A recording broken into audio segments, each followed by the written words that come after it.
Nothing but faith. Nothing but faith in the man. Good. Oh, do we need that? No. Oh, sweet. Am I right? Okay, everybody ready?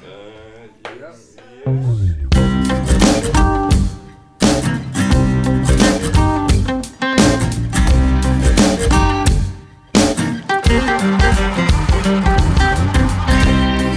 Live room stage.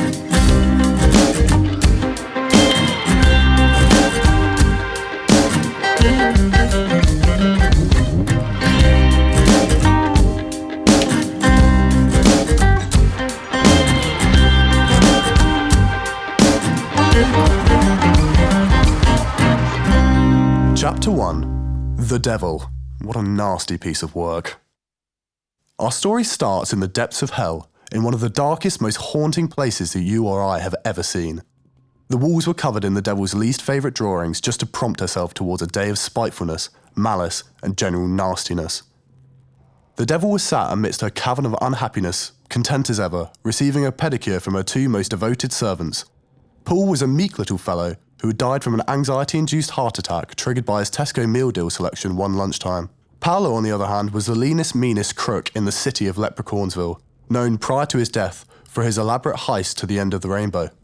He died nobly, but was employed as a devil's servant due to using his stolen gold to fund poverty, unhappiness, crying children, Brussels sprout production, roller coaster malfunctions, and the production of the TV show Tracy Beaker. So on the whole, a pretty dastardly individual. The scheme must be divided. My proposition. We use our hellish powers to facilitate a systemic change in the human race's unconscious, to shift the masses' opinion towards Satanism. Ha! That'll get 'em. That is a dreadful idea, Paulo. Your insolence and annoyance continue to astound me. Keep up the good work. No, I think we need to stop with the head-on attacks. They're so predictable. We need something subtle. Something that just about undermines the old man. This will probably not be of any help to anyone, Your Excellency. But, well, I've been doing a bit of light reading recently in Hell's local library about some marketing techniques and the surrounding topics. You know how it is when you just get into a good read. Sorry, yes, I was just trying to attempt to come up with a worthy suggestion regarding your social... Boring! Yes. Anyways, I too think that perhaps we need to stray away from our normal hellish techniques and try something that will grab a lot of attention. I was thinking about perhaps luring a regular mortal to hell as a sort of publicity stunt. Perhaps showing the human side to the devil was that sort of angle I was going for. Terrible. Every single time you speak, I just get this disease of distaste and hatred creeping up my body for your disgusting little half-life. Man, it feels good. Hold on a second. I think that wave of malice might have just given me an idea. I got something cooking for one good-looking week. Omnipotent figure hidden and I'm putting me back on the top, and then you'll know that I've got everybody watching me. Oh, everybody watching me.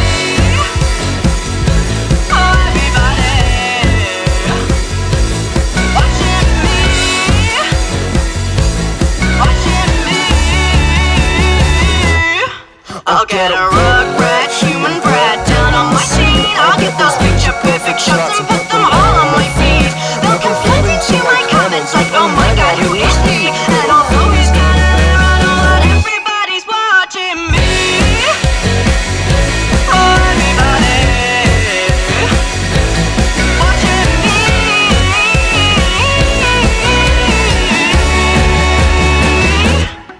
I'll show the human side to the devil, the one that no one sees. The human side to the devil, but the worst to G-O-D, and that's my devil guarantee. Devil, devil, devil, devil, devil, devil, my devil guarantee. But the worst to G-O-D, and that's my devil guarantee. Absolutely incredible idea, your lavishness. Can't believe I didn't see it before. After all, it was so simple, now that you say it. That is your devil guarantee. Quite so. Quite so. Would you, like me to continue with your pedicure? Paul, fuck off. Paulo, my dear, please continue. Of course, milady. Just wanted to put my own personal 2 pence into this situation. I recommend we begin drawing up a list of possible suitors and then organising a means of contact. As I'm sure you're aware, we're not permitted to step 1 foot outside our gates. Then again, why would we ever want to? This place is beautiful. From every whine to every moan, from the lost time and to the toads, there's no place I'd rather be. For this isn't hell to me. Whether swimming in the Styx or just hanging out with Paul, the prick, I will do my mistress proud. I'll scream it or I'll sing it loud. Yes, Paulo. Find any one of those weedy half-wit humans, preferably male. Then again, who am I to complain? Lure them here, and we will conduct one of the biggest hoaxes of the over, under, and overworld. Come on, run along! I have some torturing to attend to. So Paulo and Paul hurried off into a chasm, their voices echoing back towards the devil like the wind whispering through the trees when you're alone in the forest and you've just heard the sound of something large and scary moving towards you. The devil felt a warmness spread through her that only her morning lavachinos could bring to her ice-cold heart, from the knowledge that somewhere one human would be about to make the gravest mistake of their pitiful life. As for me and you, I think we're okay. There's no way they'd pick one of us. Unless... Congratulations! You have been chosen as the devil's new partner in crime, and will be the first mortal to step foot into the gates of hell. Your friends will be impressed, your family may be worried, but by Jove, they have no need to be. Come on everybody, let's party!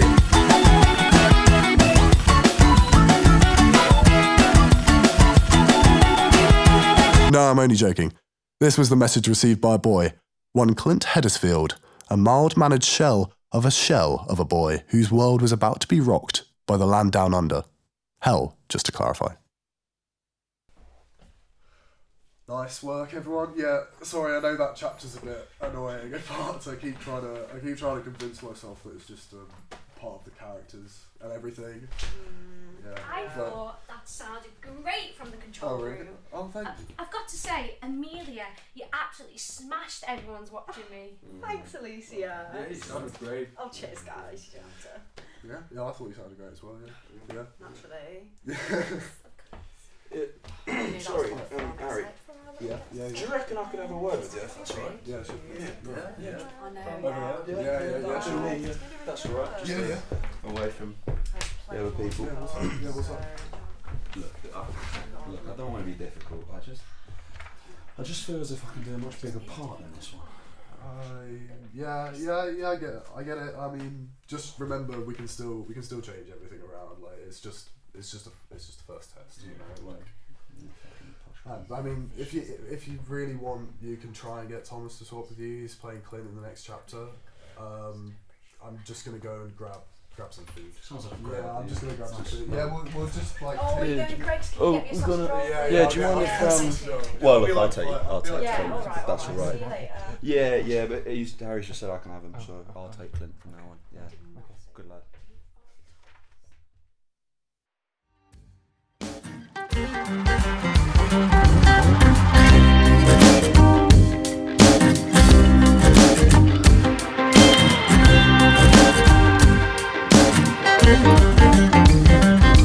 Chapter 2.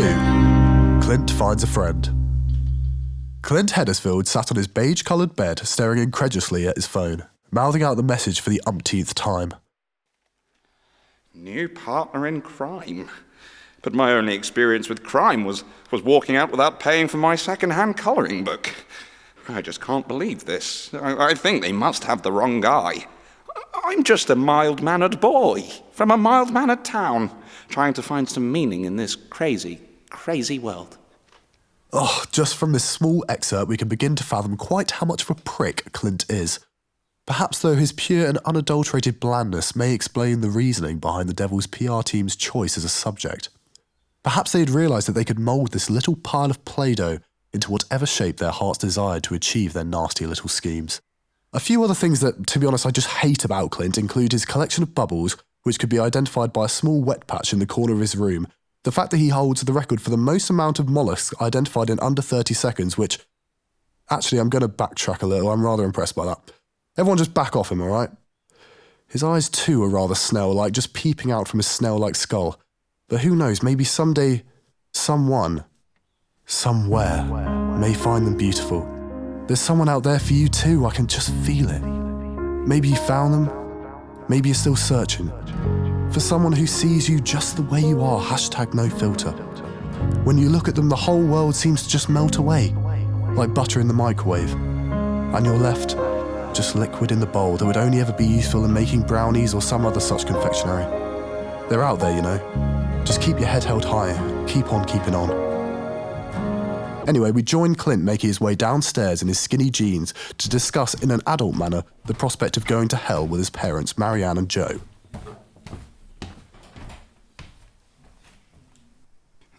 Mother, or father, I have something pressing to discuss with you. Oh, what is it, Clint? Oh. Every time I hear you waddling down those bloody stairs, I just think to myself, oh, here it comes. The biggest mistake I've ever made, and then you are in the kitchen doorway making me feel as pissed off as ever. Am I right, Joe? Too right, sweetheart. Oh, sorry about that. The devil has summoned me and wants me to go to hell and be her new partner. Wow. I think this could be a good opportunity for me to show my talents to the world. The publicity is going to be crazy. But I just don't know. They might have got something muddled. Clint, you're going.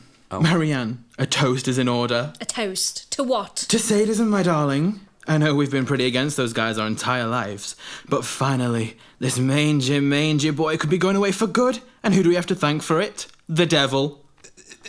So does this mean you're letting me go, Dad? Yes, Clint, that's basically what I'm trying to get at. Marianne, can you just please talk to him? Oh, you should go, Clint. I think this would be good for all of us, you know, having a little bit of space, not having to put up with your incessant identifications of random household objects, and oh my God, Joe, what should we do with the extra room? Okay, I'm thinking we have a few options. Hey, Marianne, get in here. I'm sorry. Now, an hour ago, I would have been thinking kind of like a classic casino, laying down a bit of old coinage with some of the Israelites, you know. But now I'm thinking sadist book club, like register sex offenders' autobiographies. And I'll get back to you with a few more at a later date. Wow, could be cool. Yeah, I mean, every other religion seems to do something like that. We need to have our own little thing going. Create a community. Oh, Joe, I love it. I knew the reason that I married you wasn't just because you were all that was available at the time and some old guy had knocked me up. You're a genius. Oh, I guess I'm just going to head upstairs to pack then, if that's cool. Yes, perfect. Thanks, Clint. Oh, don't mind us, we're just getting over this whole thing. It really is quite the shock. Clint headed back up the stairs to pack his other skinny jeans and attempt to suction his bubble collection off the floor with the hoover. His parents cranked up the stereo and began a celebratory dance to a celebratory jingle that just happened to be on the radio at the time. Clint was wondering what else he should pack for his adventure besides a couple of his favourite shells when from the corner of the room he heard a small voice. Oi, mate. Down here. The voice? It seems to be, coming from my collection of molluscs. Could it be? Clint bent over to scour his collection of shells and panned through them left to right. Eventually his eyes fixed on a shell that appeared to have two small slimy eyes peering from the darkness, looking down at a piece of parchment bearing a speech. That's right, mate. It's me, Mason the Mollusc, an intrepid creature known far and wide, for I've travelled a long way in my time. I'm here to show you the trail, the snail trail, to some place I cannot go, but know the way. Oh, wow! So, the devil sent you then? The devil sent you to me? Not exactly, mate. I'm from a slightly separate embassy, more sort of a contract assignment, and I was assigned by some of the devil's team needing an overworld guide to show you the way to the underworld. I, of course, was one of the first ports of call, being somewhat an ambassador for this sort of thing. I'll tell you a little bit more later about some of the stories, mate. I was actually pulled out of another assignment for this, but anyways, that's of no importance whatsoever right now. So, obviously, your parents don't love you, mate. Clears things up faster than usual. Apologies though, pal. Oh, no worries. Sorry, I don't mean to be strange right now at the minute, but it's just my dreams are all coming true. My very own friend. A snail. My very own snail. All right, mate. You're freaking me out a little bit there. I'm not your friend, I'm just Mason Mollusc. By the looks and sounds of it, I don't think that many people want to be your friend, and if it's tried and tested path, I don't take it. So I'm sure as hell not going to be the first, mate. Right, pack up your shit. We need to get going. He will be my friend. I'll show him. He doesn't know what he's missing. People will be saying after all of this, that old Clinty Heddersfield, there's more to him than meets the eye. I just know it.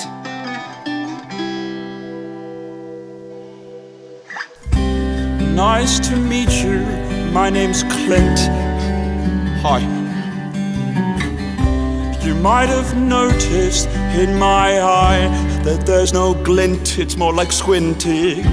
No one to call when I'm walking down the road, because I know my parents, they don't want me home. But I'm not one to talk about it, 'cause I don't want the burden to fall on anybody's shoulders. But I'm emotionally torn down to my core. There's no light in the morning. Probably gonna cry if I don't get a hug in like 2 seconds. But that's just me. Good old little Clinty. Good old little Clinty.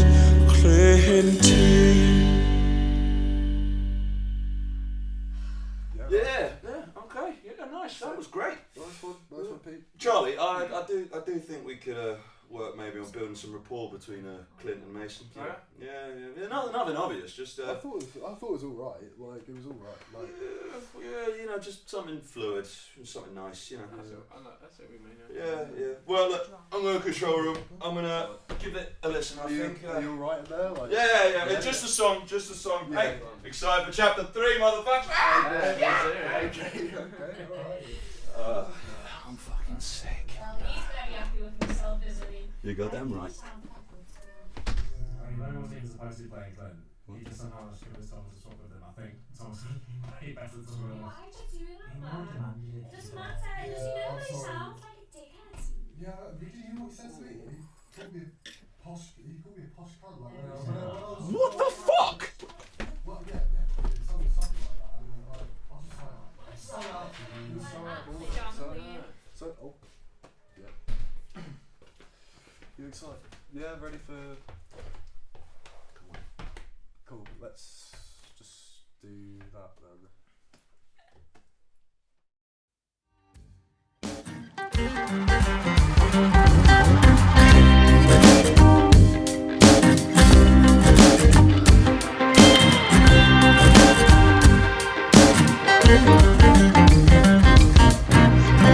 Chapter 3 The Expedition. Clint decided to leave without saying goodbye, which just pulls at the heartstrings, really. Mason had hopped onto his shoulder with surprising agility before they had left his room, and now felt as if he was travelling at the speed of a snail, times 1,000. As they reached the bottom of the stairs, he had to tell Clint, who was a rather speedy walker, to slow down as he was drying out from the sheer airflow. Hey fella, do you mind slowing down a bit? I'm drying out from the sheer airflow. Yes, of course. Sorry about that. As they stepped out into the garden, Clint was going to begin travelling down the road to hell, hoping that he had chosen the right direction, when Mason shushed him. Shh. Hold on a second, Clint. We got company. Bend down over there, just by the bins. Yeah, sure. There appeared to be a small gang of 5 or 6 snails in a circle performing some sort of impromptu jazz freestyles by the wheel of the bin. A few of them were wearing scarves and little woolen jackets, and 1 or 2 of them were wearing miniaturised traditional Russian fur hats. Mason's small slimy face crumpled with anger upon seeing them. Oi, get out of here, you good for nothing. Hold on a second. Benji, is that you, mate? Yeah, it is. What are you doing hanging around with these layabouts, mate? Oh, wow, Mason. Is that really you? Yeah, I've fallen off a little bit in the world, mate. Sorry, guys. I used to be part of the snail embassy like Mason here, living the big life and making the big bucks. Speaking of Mason, you still chasing the old... Oh, stop right there, mate. Can't be spilling private Snail Embassy information to clients, you know that. Yeah, no. You're right. Sorry, mate. Where are you taking this little whipsnapper then? Oh, I'm Benji, by the way. Pleasure to make your acquaintance. I'm taking him down to the underworld. You won some sort of competition to be the devil's psychic or something along those lines. Well, I think I was just chosen, to be honest. Mate, can you be quiet? Mason's trying to talk. Cheers, Benj. Gotta put these humans in their place, I'm alright. But I was thinking I could perhaps use a right-hand man or two for this particular job. Alright then. Alright. Come on, guys.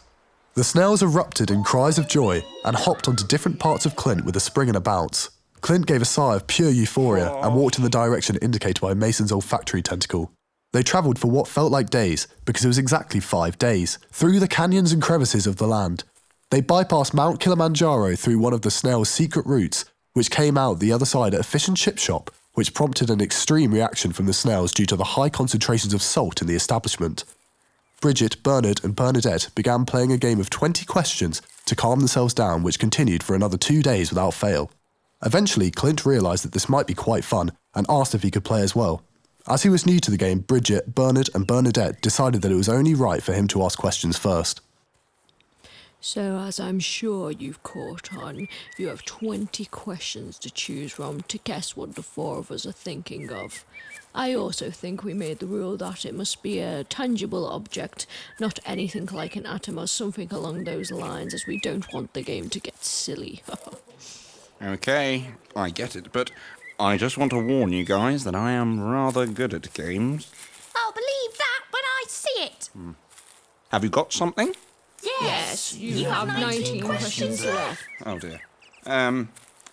Is it something that I've seen in the last 20 minutes?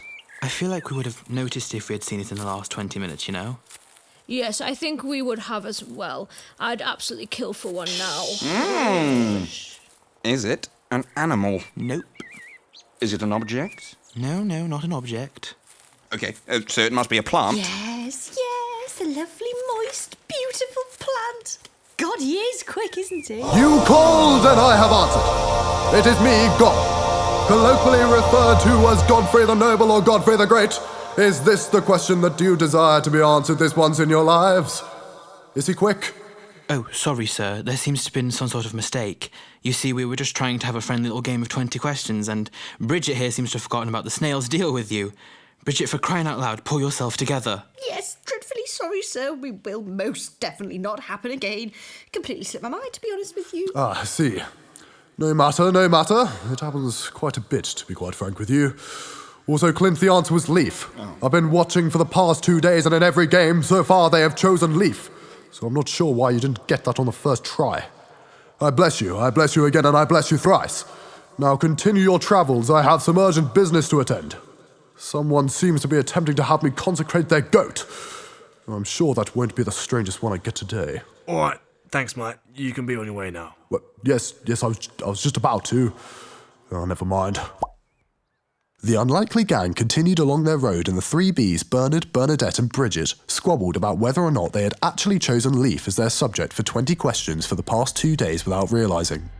This distracted the group so much that they barely noticed the ground getting damper, the darkness getting darker, the trees getting creepier, the wind getting windier, Clint getting more and more annoying. Not that that has much to do with this, I just wanted to slip it in there, and the atmosphere in general getting a little bit worse.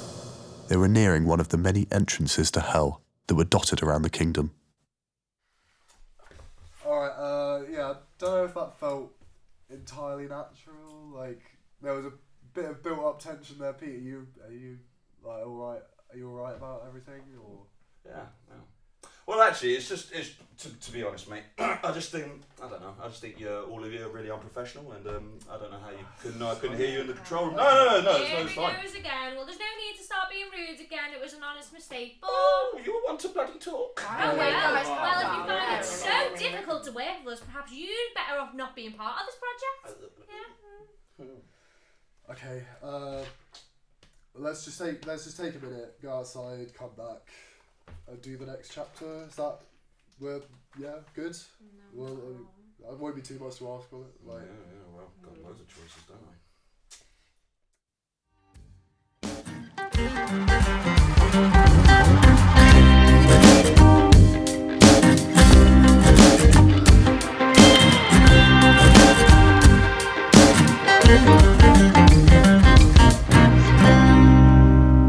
Chapter 4.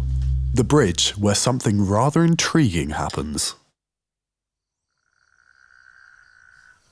I think we should be getting pretty close now, right, Mason? Yeah, mate. It's just over this bridge, I think, mate. Keep your eye out for anything a little bit, fishy. Oh, well, Mason, I promise. You know I've always got your back. Hey. From out of nowhere, a big, brutish, Elvis impersonator's wig-wearing troll had leapt onto the bridge in front of the gang and began to do a wiggle, while the gang stood and watched, frozen in horror, broken only by the occasional Elvis-like grunt of the troll. Eventually his wiggle came to a stop, and the troll seemed to gather himself as he turned towards the congregation at the foot of the bridge. The name's Terry, and I'm the garden presence of this here bridge down to the underworld. Well, I've got to say, Terry, it's a fucking pleasure to meet you, mate. I've travelled very far, seen a great many things, and I've got to say you are the by far best Elvis impersonator I think I've ever seen. I agree with you, Mason. It's great.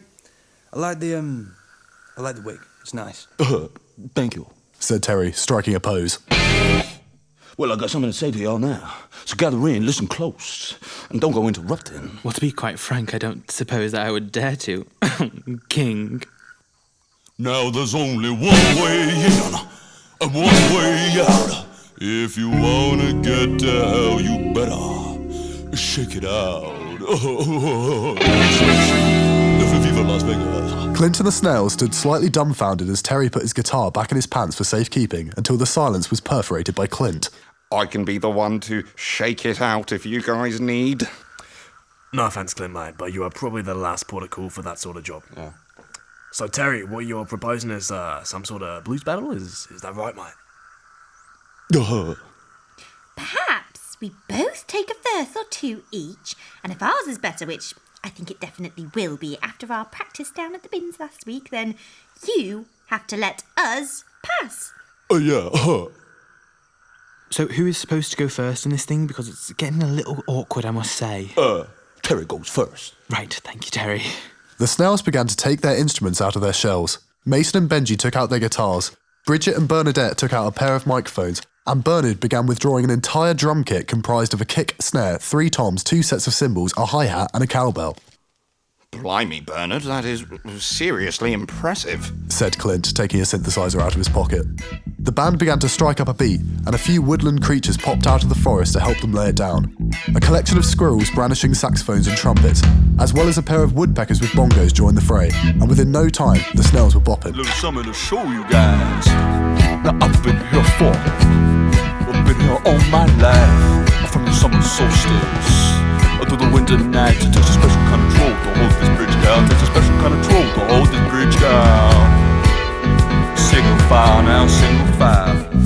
Just now as I've been walking, I'm staying on my feet. Been driving a vibe and just trying not to let the devil bring me to my knees.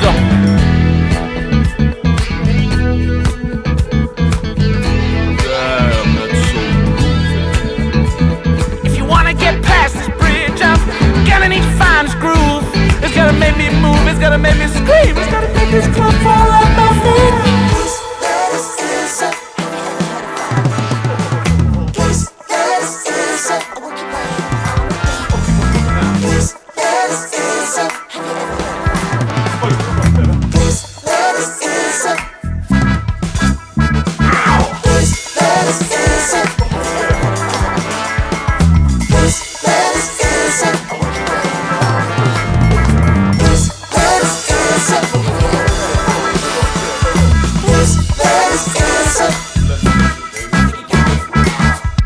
The ruckus died down when it became clear that Bernard's drum skills were far superior to anything Terry had ever heard in his entire life. Oh man, you guys sure know how to hit it.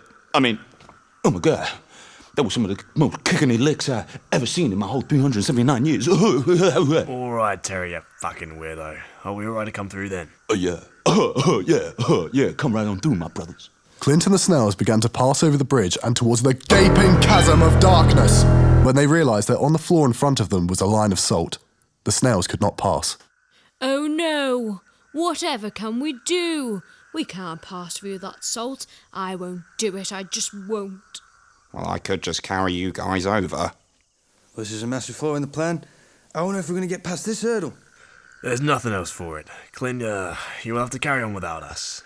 I know it's going to be tough, but it's right down there. Take a left, right. First exit of the roundabout and through the hedge shaped like a disformed peach, mate. You can't miss it. Disformed. I don't see why you guys just can't come with me. Oh, there's no use getting upset, Clint. This is just a snail thing. I wouldn't expect you to understand. How on earth did you see us coming, Benji? I've been under the radar for fucking years. That sly dog I'll show her. Might even get Godfrey on the case. Alright, Clint. You run along now. Who knows? Might even see you down there, mate. If you guys aren't up to anything fancy, you can kick back and jam on up on my bridge. Yeah. We appreciate the offer, Terry, but we've got a significant excursion ahead of ourselves. But I'm sure we shall meet again, either on this earth or in heaven, my friend and comrade. Put out and confused, but lacking the backbone to make any more fuss, Clint stepped over the line of salt and turned to wave back to the snails, but they had already left. Oh, just my luck. With this annoying addition from Clint, he began making his way into the darkness, never to be seen again. I'm just joking, we'll see him in the next chapter, but I got your hopes up there, didn't I? Oh, I like that chapter. It's actually really fun. Oh, thanks. Yeah, I like that one as well. I mean, the next one's pretty fun as well. But I'm not gonna lie, you don't have that many lines. Sorry. Oh, no, it's all right. I don't really mind. Yeah, I wish some other people shared that mindset, Alecia. Well, what does that mean then? Oh, I don't know, Pete. Maybe just try and let some other people have their moment for once, you know? Right, excuse me? Oh, come on, guys. Can we just leave it? No, don't you think it's weird, Matt? Pete is always trying to be the centre of attention. I mean, Thomas could have played this part 100 times better than him. I just can't let it slide. I don't really know, to be honest. I think they both would have put their own spin on it. Yeah, thanks, Matt. Amelia, I honestly don't know what your problem is, mate, with me having this part. You know, Harry literally said earlier that it's just a test read, so just chill the fuck out. Don't fucking tell me to chill out. Let's just crack through. I think because we just want to get to the end of it. I think. Yeah. Fine. Okay. I'm not the one that's problem there.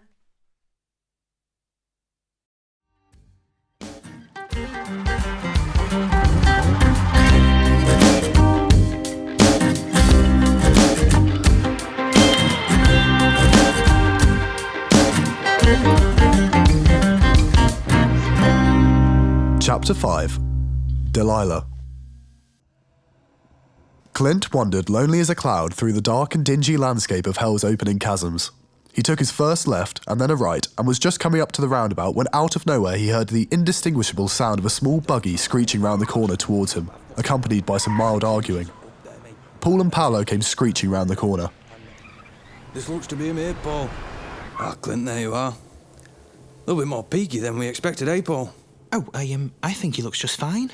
Of course you would, Paul. This is Paul, Clint, and I'm Paulo. We're here to collect you and take you on the rest of your journey to meet the devil. You got here in great time, I must say. By yourself. Incredible work. We weren't expecting you for another couple of days, if ever, to be honest. Oh, right. Well, I did have a little bit of help, but I suppose it was mostly me, yes. Oh, of course it was. Well, the first thing we've got lined up for you on the agenda is just a little photo shoot, maybe down by the sticks, just to show the devil's followers you guys having a great time as partners and such. Then maybe a dinner, and we'll take it from there. Show you new quarters, where you can put your things. They started passing through several hollowed-out caverns, each containing some of the most gruesome, horrible images that Clint had ever seen. No, don't worry about them, boy. Just keep your head down for now. Once Clint had passed the final set of caverns containing several people being attacked by snake dogs, from a cavern on the right-hand side came the devil looking as ravishing as ever. Inside the cavern was a man personifying unhappiness who gave a whimper as he saw Clint, Paul and Paulo. I'll see you next Tuesday, Robert. Ah, Paul, Paulo and you. You must be Clint. Wow, what a looker. You boys have done very nicely. Well, really, thank you so much, devil. You'll refer to her as either your Shut the fuck up, Paulo! You can call me Delilah. Keep it rolling, Paul. Oh, blimmin' heck. Wow. Do you fancy a swim? Oh, yes. Oh, yes, please. Thank you, Delilah. With that, Clint began to walk towards a slight trickle of water he could hear and assumed would be the direction of the river Styx. He was mistaken, and it turned out to be a man named Percy hung up by his ankles, bleeding profusely out of a gaping wound in his elbow. Oh, my lord. I mean, the devil. That is quite gruesome. Clint turned back to the devil, Paul, and Paulo, but they hadn't moved and were muttering amongst themselves. Okay, boys. This is going to be a lot trickier than I expected. But I think we can manage it. Obviously, he's a complete buffoon, but he can't cause us any harm, so we may as well wring as much content for the socials out of him as possible. The old fart isn't going to know what's hit him. But he can't even turn on his bloody iPad half the time with his fat old fingers. I can imagine him now. Oh, shit. He's looking back. Come on, darling. Let's go. The unlikely gang of four made their way down to the river. Clint gave a slight wave to Percy as he passed him, who unsurprisingly did not wave back. Clint changed into his bathing costume provided by Paul, with a wink, and the devil and Clint slipped into the water. Paul and Paulo went about setting up the cameras on the edge of the water as Clint stood completely motionless, thinking to himself, Oh, I can't believe this is happening. My dream has come true. I can finally give my passions of bubble collecting and molluscs the true media attention it deserves. Wow, and the woman of my dreams. She seems to truly, really like me. Surely not. Surely old Clinty couldn't have caught a break. Could he? I mean, is it so hard to believe? Come on, Clint, you're making a fool of yourself here. Yes, that's right. Just splash about in the water a bit, yes. Perhaps we'll have children one day. Maybe I'm getting ahead of myself. 2 little Clints running around. Boy and a girl, of course. We could go bubble collecting together. Out of nowhere, a helicopter appeared in the sky, placed there by none other than Godfrey the Great. Take this, you swine! Came Godfrey's booming voice from the heavens. Hanging out of the helicopter with goggles over his eyes was Mason the Mollusc. Dolly, fucking no! Shouted Mason from the rafters before jumping down towards the devil, who was currently screaming and attempting to flee down the river to escape. Paul, Paulo, and Clint stood completely still, watching in awe as the scene played out, and Mason landed on the devil with the sound of wetness, as she began to dissolve, still screaming, into ash. No! No! Oh, how has this happened? How? Ah, keep your knickers in a twist, mate. I'll tell you exactly how this has gone down. It all started back in 76. I was just a small snail when I came into the world, as I'm sure you can imagine. This nasty fucking piece of work right here, mate. She made a bargain with Godfrey, you see, and I served under Godfrey in the fucking Sale Embassy. Her bargain was this, tale as old as time, this one. She could become an all-powerful, omnipotent figurehead of evil. However, she would have a snail, yours truly, consistently hunting her down for the rest of her life. And if I so much lay a fucking slime ball on her, well, we've just seen what was bound to happen, and I would do it all fucking again. But I thought she was the one. I thought she could make it all better. Clint, what the fuck are you talking about, mate? You were simply a pawn in this whole operation. A bug of absolutely no consequence. What so? I thought that we'd grow old together. We would have someone to confide in, whether for worse or better. Though she couldn't age, maybe she'd try. We could have walked along the Styx, hand in hand.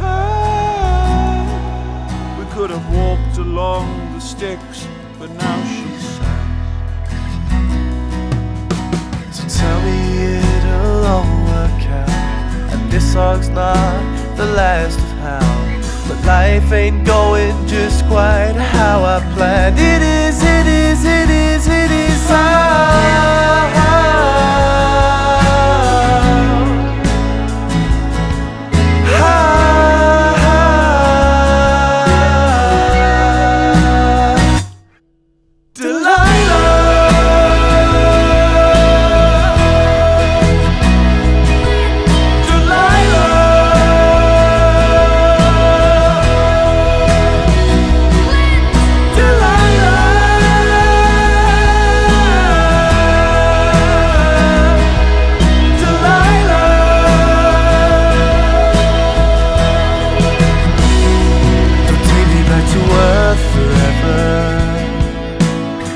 place is kinda bad. I would've followed her wherever. Maybe I be a dad, though I don't know how that works.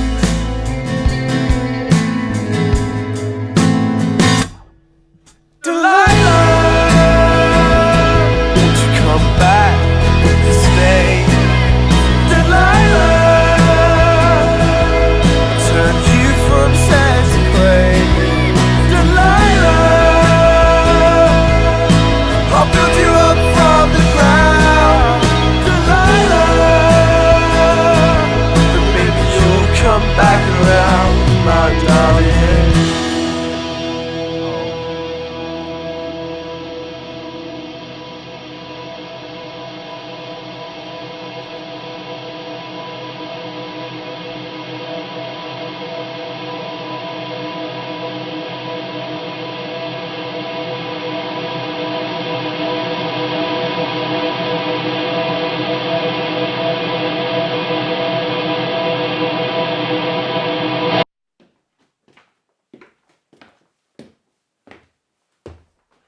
Thank you for listening to The Live Room Stage.